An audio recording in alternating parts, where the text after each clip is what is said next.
If you have less money than Elon, you should probably watch out. You could make a swarm of assassin drones for very little money. You're a supervillain. That's what a supervillain does. What are his real intentions? Yeah, and why does he refuse to talk about his personal life? Like, what's he hiding? He's going to be building a very big plant in the United States. He has to, because we help him, so he has to help us. Even the most golden among us, I mean, they have stellar careers. But if you look at the other areas of their lives, you'll see where their demons manifest themselves. Why do so many people say he's evil? Isn't he? What are you talking about? He's literally saving humankind. Oh, come on. Is it true that you are evil? No, I am not evil. I just misunderstood. What the hell do you make of someone like that? What did he do? He made an electric car. It's basically impossible. And then he built a bloody rocket that you could reuse, which was impossible. And then he put one of his cars on top of the rocket and he shot it up into space. Okay, we need to get to the bottom of who Elon Musk really is. Okay, so when did it all start? It's not when or where, but who. It starts with the world's oldest supermodel. Her name is May, like the month, but with an E at the end. Thanks for spelling my name, Elon. It says May Haldeman immigrated from Canada to South Africa in 1950. 20 years later, she married Elon Musk. And a year after that, in 1971, Elon was born.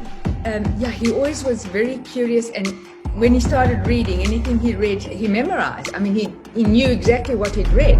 I thought I was insane. Why'd you think you were insane? Because it was clear that other people did not. Their mind wasn't exploding with ideas. They wouldn't understand you? I hope they wouldn't find out, because they might, like, put me away or something. You thought that? For a second, yes. He hated going to school because the other kids liked to follow him home and they would throw soda cans at his head. Wasn't his parents' marriage tumultuous? Yeah, Errol was allegedly abusive. Allegedly. Did you suffer that kind of abuse? Yes. You know, there was a saying in South Africa, when you get divorced, you stop falling in the shower. Because every time you have a scene with bruises, you said you fell in the shower. Elon never talks about his father. Why is that?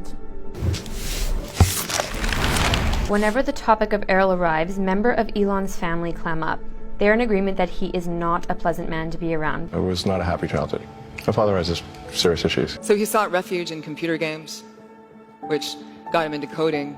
He made a space-themed video game called Blaster. What did video games do for you? And they made me want to learn how to program computers. Because then I thought, well, I could make my own games. You get to control something. Yeah, you can construct a little universe. When I was in high school, we called them geeks. And it was not a compliment.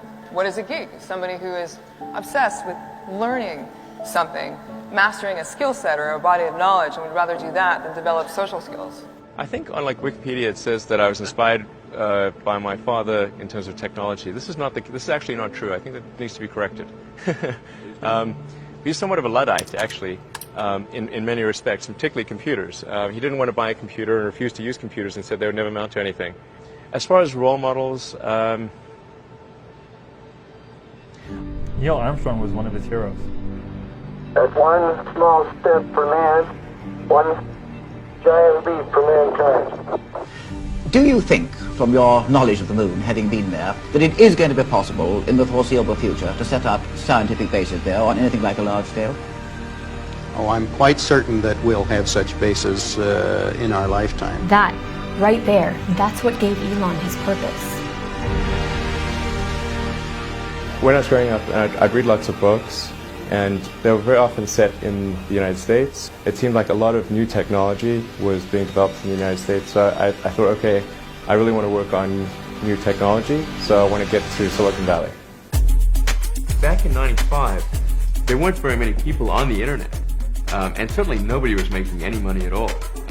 Most people thought the internet was going to be a fad. In the following years, he founded Zip2 and then PayPal. So this is an ATM. What we're going to do is transform the traditional banking industry. I met him when I was 18, he was 19. We were at college. Science fiction novelist Justine Wilson. My fear is that we become spoiled brats, that we lose a sense of appreciation and perspective. How many kids did they have? 6. I'm only counting 5. I had a son who died at 10 weeks. It was called a SIDS-related incident. And I went to Burning Man, I think 6 times after that happened. And I had a ritual I would do. And I would go to the Temple of Loss, but I always found a place on one of the walls, and I would write, Nevada Alexander Musk. He was a good baby. And then they would set the temple on fire. And that ritual was incredibly comforting to me. Did Elon ever talk about it? No. He just threw himself into his work.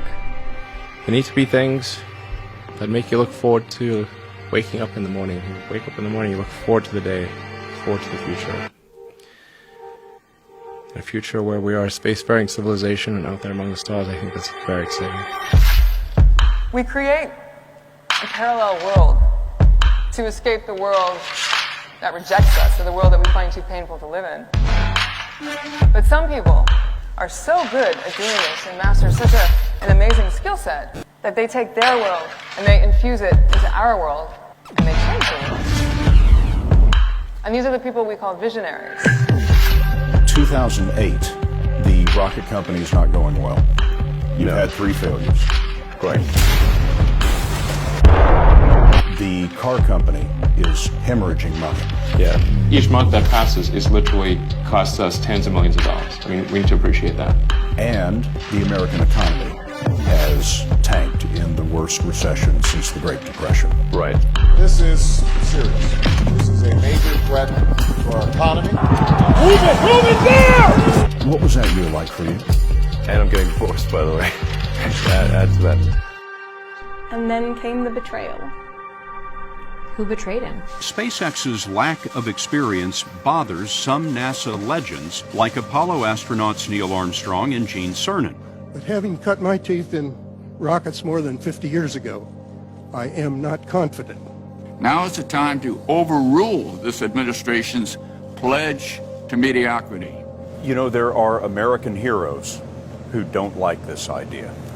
Neil Armstrong, Gene Cernan, and I wonder what you think of that. I was very sad to see that, because those guys are, those guys are heroes of mine, so it's really tough. They inspired you to do this, didn't they? Yes. And to see them casting stones in your direction.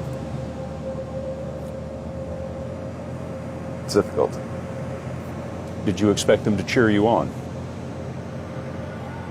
So they're hoping they would. What are you trying to prove to them? I think he understood at that moment that he would never fit in. But I think people can choose to be not ordinary.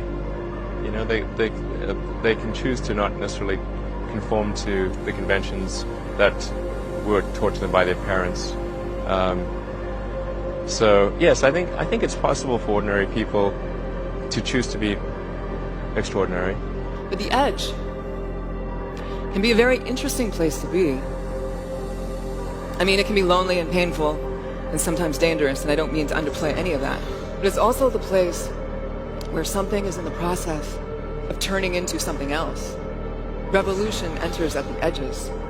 Well, we've spent part, if not most, if not all of our lives trying to amputate those parts of ourselves that did not fit. You know, we've tried to be pleasing and we've tried to do what's expected, and we suck at it.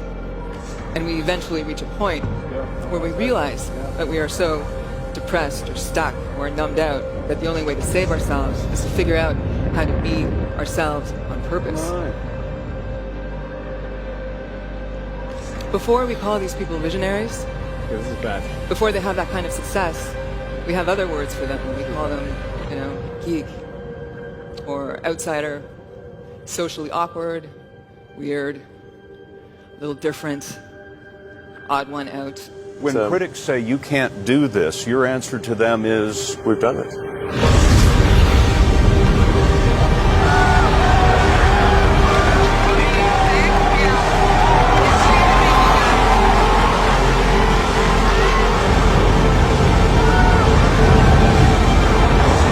That's what outsiders do. They don't change the world from within by fitting in or conforming. They change the world by creating a new one.